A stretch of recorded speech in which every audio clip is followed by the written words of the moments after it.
So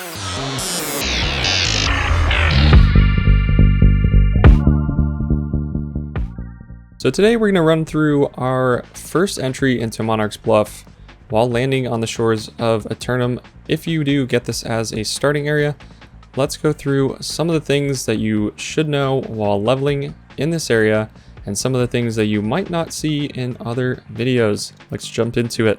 As you are starting off, you're going to want to jump right into the storyline. So let's gather, a few things on our way up there. You've got some flint. You've got some bushes for that green wood. Let's grab all that up as you can and run over here to find your first quest from Charity.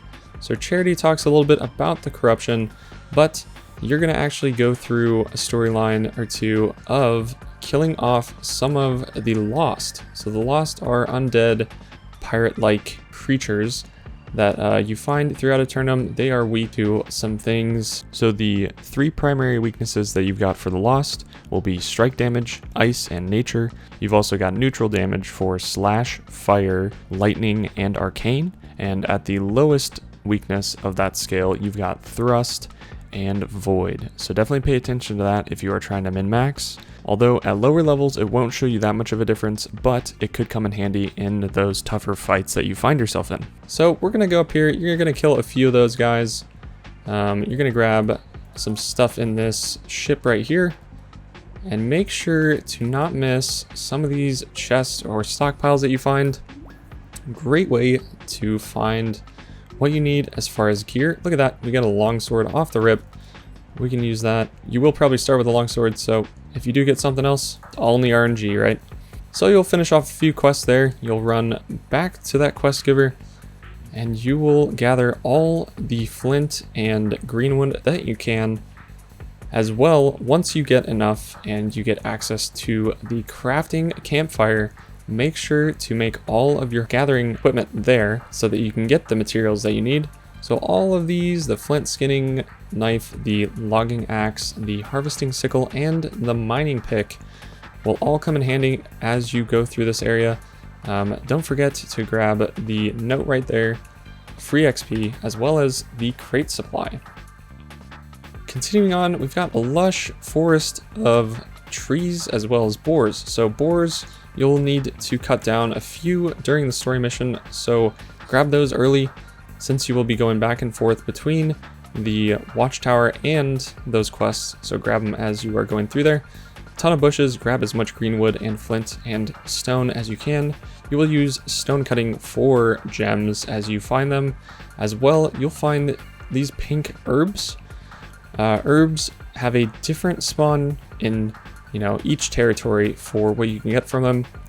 Hyssop is the base level that you get, and then you saw there as we got some peppercorn. So peppercorn is one of the items that you can get, oregano as well, as you see, and a few others that will only show up in this territory. So as you find those herbs, make sure to gather them. There's more right there. We're going to continue on to Torak the Beast. So this is an elite mob, as you see. You can actually craft this guy up, slice and dice him. You'll get some rawhide and some pork. So after you kill that boar, make sure to make your way down over here to the next quest that you'll find to the southeast here. You should find a corrupted cave. So a little bit past this Viking ship, you will find yourself a corrupted cave that continues the story on through to levels 5 through 10. We'll cut these guys up real quick and show you what's inside. So inside you've got, a few Lost here, throwing some grenades, some fire bombs. Let's kill that guy to make sure he doesn't hit us. You'll be able to go to the right, but the left is actually the fastest way through here. So let's take that, kill the down hand there and the grenader. And then the veil, you just slash it open. Down here, we've got some crawly boys. Take those guys out. We'll hit up the corrupted chaplain. Bam, he's sliced up. And now we've got a weapon crate, so make sure you grab this after you kill him. Great way to gather some more weapons. As you can see, we just got the warhammer and spear. Awesome. We can use that rend early with that spear. Make sure you get that for some more damage. As well, with that warhammer, you can utilize your strength and CC to make sure that enemies will not hit you up close. So let's exit this after getting the supply crate and go on to the next area that will give you some more items that you will need. So as you leave that cave and we run up to the north here, you're going to find again more boars, more forest, more trees, more flint, and more stone. As well, you could find some iron ore spread throughout near the rocks over here. Make sure you gather all that stuff up, as it is good and useful for any quest you go into.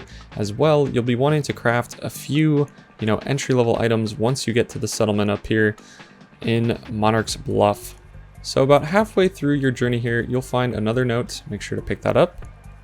It'll give you a little XP and a little bit more insight into the area itself. So to the right before the settlement, you'll find some wolves here. This is actually part of a quest before you get to the settlement, so make sure you're cutting them down before you get there. But now that we're at the settlement, you're going to find a few things here that will be very useful to you and your journey. So we'll look at the map here. You've got a few crafting stalls here, the forge, the stone cutting table, the smelter, a few other ones spread throughout. As well, you've got the storage shed. So you can store things here. You can transfer them between settlements once your faction owns the settlement, which is really, really useful. You can do that for a little bit of coin. It does stack up, so if you do have the Azoth to fast travel, make sure to do that. But going into some of those factions, right? So we've got the Covenant here, we've got the Syndicate, and the Marauders. You'll find yourself around 8 or 9 to have to pick a faction. So if you want to listen to them, kind of get a backstory into what they are about.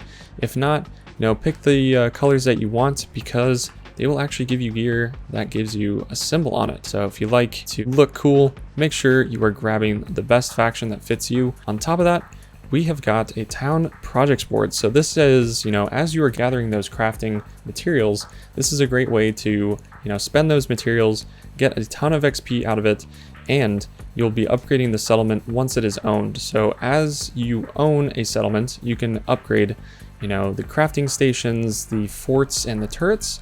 So if you are in a zone with a different faction and you check the town project board, you can make sure that that faction is upgrading their stuff.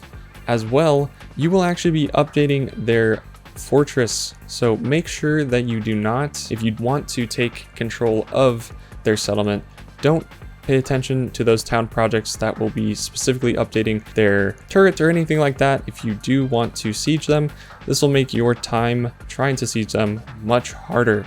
So if you are an owner of a settlement, you can use the governor's desk. So this will allow you to set the taxes, as well as, pay those upkeep costs that will keep you in check.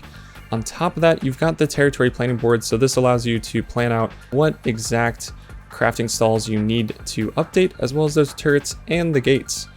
So let's look at taxes. So you can set that tax for the income as well as the trading tax. So the trading tax goes along with the trading post. So as you are going through this area and you find a few things that you might want to put up on the board, go ahead and post those on here. People will definitely spend some coin early up to get what they need. So now that we've talked a little bit about the settlement, you'll find a few quests here that you will need to do. Go ahead and do those really quickly. One in particular is the campfire quest. It is on the left side right here, and you will find it right here to do. To do that, you will gather a tier 1 campfire, and as you progress through the story, you will be able to get that up to at least a tier 4 or 5. So this helps with crafting on the fly and make sure that you have a spawn point if you die. That was a damn good rhyme there, wasn't it? Hot shit. Yee! And that'll do it. So appreciate you guys watching this video, getting your feet wet into Monarch's Bluff, getting you through those levels 1 through 9 and into that settlement, and some details around how to manage your time in Aeternum to begin with. So let's go into the next part, which is going to run you through the rest of those spots for the elite mobs, those hidden chests, some big pieces that make Monarch's Bluff, in my opinion, the number 2 territory to start out in Aeternum. Let's jump into that. So click that link on the screen right now to get into the second part. On top of that, please make sure to subscribe, comment, and like this video and all my other videos. I enjoy everyone's feedback into the content creation that I've been doing for New World. So I appreciate you guys that have stuck around through any video that I've put out recently as well as previously. So we will see you in that next video. That'll do it. Thanks guys. Peace.